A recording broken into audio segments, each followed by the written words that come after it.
Você acha que é seguro comer carne?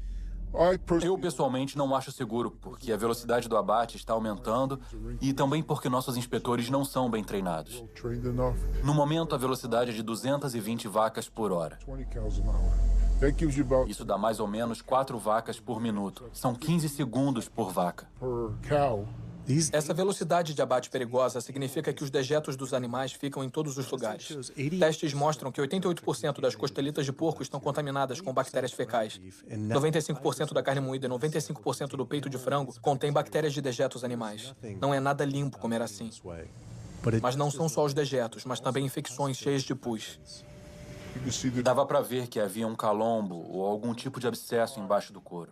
A maioria das vezes, quando o couro é retirado, ou isso abre o abscesso e o pus vai sair, ou se estiver entranhado, quando os inspetores estiverem fazendo o trabalho, ou os empregados da empresa, podem enfiar uma faca no abscesso e ele explodir para todo lado. Ouvi o suficiente. Estava totalmente enojado com a corrupção, a ganância, as doenças e o abuso que eu estava descobrindo. Os mesmos animais que estávamos matando estavam matando a gente e o planeta. Mas tantas pessoas comem carne e laticínios todos os dias da vida. E estamos sempre preocupados em comer proteína suficiente. Temos que comer carne para conseguir todas as proteínas? Ai, meu Deus, ai, meu Deus. Quer que eu pule do prédio agora, não é isso? Para começar, todas as proteínas são feitas pelas plantas. Vou falar novamente para constar. Todas as proteínas são feitas inicialmente pelas plantas, todas. E não é necessário comer tecido animal para conseguir proteína.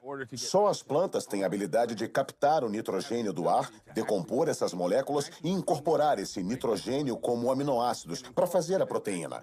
Toda a proteína que você consegue de um animal é simplesmente proteína de planta reciclada. Se você comer uma dieta caloricamente adequada e até coisas como arroz integral e brócolis, terá proteína suficiente tanto em quantidade quanto em qualidade. 2.000 calorias de arroz integral e brócolis terão por volta de 80 gramas de proteína por dia, incluindo os aminoácidos essenciais que você precisa para manter a saúde perfeita. As verduras estão cheias de proteína, feijões estão cheios de proteína, legumes estão cheios de proteínas.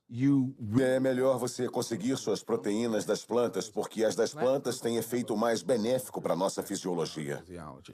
O engraçado da proteína é que a maioria dos americanos come 2 vezes a quantidade que precisa. A maioria consome menos da metade da quantidade de fibra que precisa. Mas a conversa tende sempre a ser sobre proteína, então, na minha opinião, é uma campanha de marketing mágica que a proteína assumiu nas últimas décadas.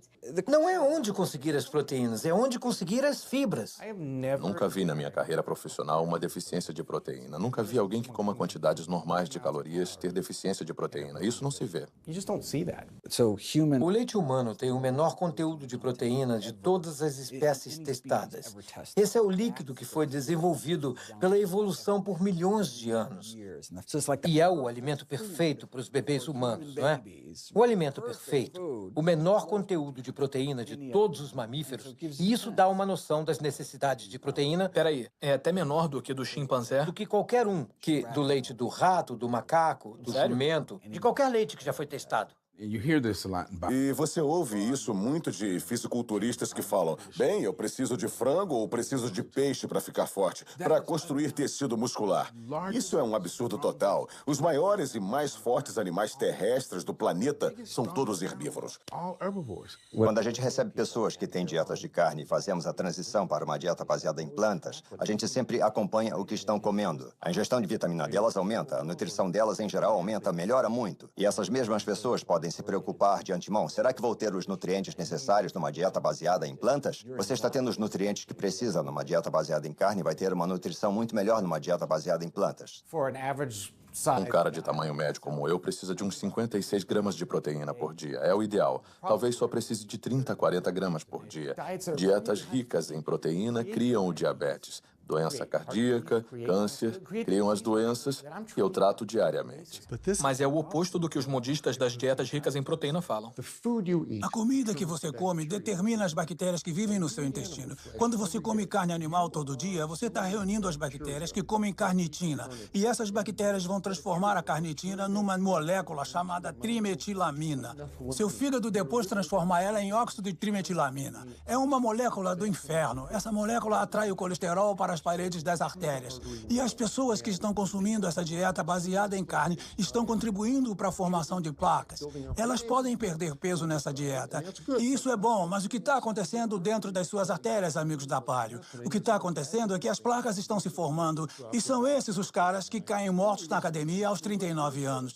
Nossa, ele era tão magro, estava ótimo, mas para onde vai o colesterol? Está indo para as paredes das suas artérias. Acredito que o pessoal da Paleo está caminhando para uma epidemia de artérias entupidas, câncer de colo e doenças autoimunes. Isso não é uma dieta saudável, não somos macacos carnívoros.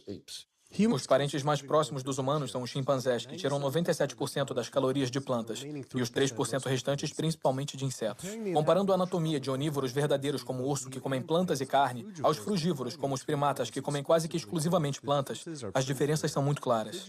Os dentes dos frugívoros têm molares planos para mastigar plantas, enquanto os dos onívoros são serrilhados para penetrar e rasgar a carne. As mandíbulas dos frugívoros podem se mover para frente, para trás e para os lados. A dos onívoros não pode. Os onívoros têm ácido estomacal bem mais forte para a digestão de carne comparado com o ácido estomacal mais fraco dos frugívoros. O intestino dos frugívoros tem 9 vezes o tamanho de seus corpos comparado com 3 vezes para os onívoros. Isso porque a carne apodrece no intestino, a não ser que passe rápido por ele. Se os humanos fossem onívoros verdadeiros, a gente precisaria mudar bastante nossa fisiologia e aparência. Mas nos encaixamos em todos os requisitos de um frugívoro. Podemos nos comportar como onívoros, mas anatomicamente somos frugívoros. Os seres humanos, ao contrário dos ursos e dos racuns, e até certo ponto os cães, não têm aquela anatomia e fisiologia mista que você vê em onívoros verdadeiros. E assim, não somos onívoros verdadeiros. Nos humanos, os caninos ficaram muito pequenos e arredondados e funcionam como incisivos acessórios. São totalmente inúteis para cortar e rasgar qualquer coisa que seja diferente de papel. Então a ideia de que a mera presença de um canino de algum jeito signifique que a gente deveria comer carne é tola. Ele tinha razão. Sempre achei que meus caninos eram para carne, mas que tipo de animal poderia realmente matar e comer cru com esses dentes minúsculos? Só de pensar era nojento. Todo mundo adora um suquinho feito com frutas e até com algumas verduras. Mas se pensar em colocar um peixe ou um pedaço de carne num liquidificador e triturá-lo, a ideia é totalmente repulsiva.